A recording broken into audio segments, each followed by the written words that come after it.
If the images on the screen look familiar and evoke a sense of nostalgia, that means you grew up in the 90s. If not, come a little closer. Let's get to know the people who grew up in the 90s a little better. After talking to one of them, did you feel strangely calm? Not energized. Not exhausted. Just grounded. The conversation wasn't flashy. There were pauses. Moments where no one rushed to speak. No need to perform interest or force connection. At first, you might think, this comes down to personality. They're introverted. They're calm. They're just not online like everyone else. But that explanation doesn't quite hold. Because what you're sensing isn't temperament. It's training. Not social training. Nervous system training. And it comes from growing up at a very specific moment in human history. People born in the 1990s didn't simply grow up before technology. And they didn't grow up inside it either. They grew up during the shift. Before constant stimulation became the default. Before attention was monetized. Before being reachable meant being expected. Their early years unfolded in a world that moved slowly enough to feel real. Time had weight. Moments had edges.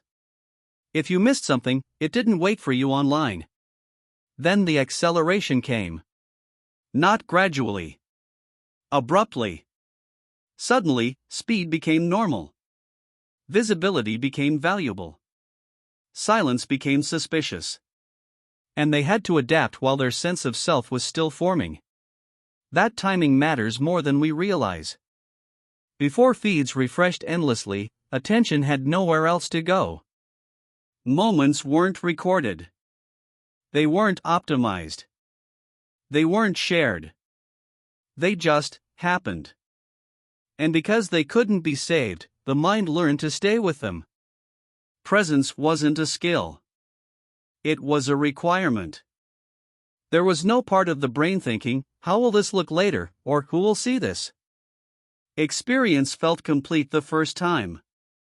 That early environment quietly shaped regulation. A nervous system that didn't need constant feedback to feel real. A sense of self that existed without witnesses.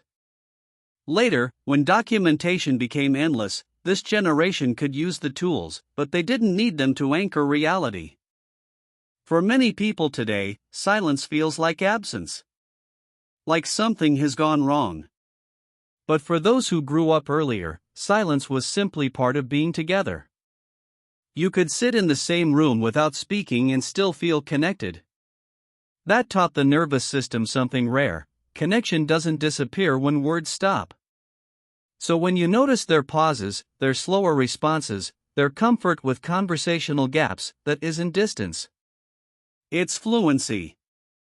They learn silence before they learn stimulation.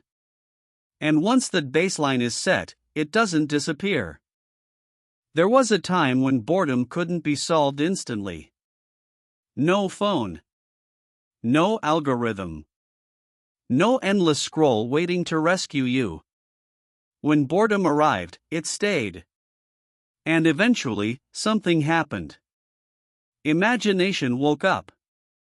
Inner dialogue formed. The mind learned how to occupy itself. This wasn't just creativity. It was emotional regulation.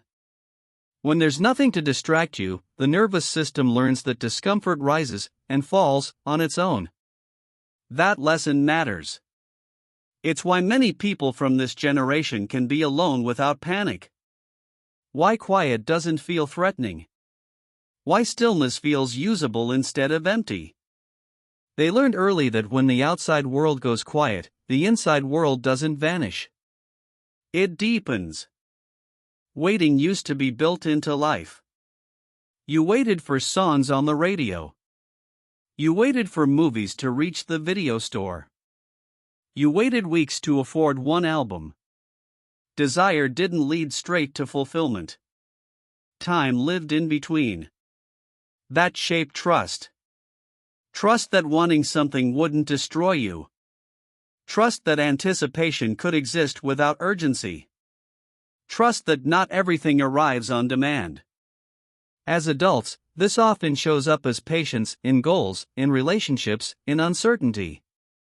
They don't rush intensity. They don't equate delay with rejection. Because waiting once meant process, not loss. This generation is often misunderstood because they don't fully belong to either world. They remember slowness. But they operate in speed. They value depth. But navigate systems that reward exposure. They understand convenience. But remember what convenience replaced. This creates flexibility, but also tension. They are fluent in two psychological languages that don't translate cleanly. That constant recalibration builds resilience, but it also hides fatigue. From the outside, they look calm. Low maintenance. Self-sufficient. Inside, they're often carrying more than they signal. Many people from the 1990s share a quiet feeling they struggle to name. It isn't burnout. It isn't pessimism. It's weight. They witnessed a world disappear while they were still learning how to belong in it. They saw stability dissolve. Privacy turn into a setting. Rhythm replaced by speed. That kind of transition leaves gravity. Not bitterness. Not nostalgia. Awareness. They move carefully because they've seen how quickly normal can vanish. They don't chase every new thing because they remember how fast the last one arrived and left. Feeling older than your age isn't a flaw. It's the imprint of living through change with your eyes open. This isn't about one generation being better than another. It's about timing. People who grew up in the 1990s aren't slow. The world just learned how to move faster. They aren't distant. They learned regulation before stimulation became constant. What looks like quiet is often balance. What looks like slowness is often steadiness. And if you recognize yourself here, there's nothing to fix.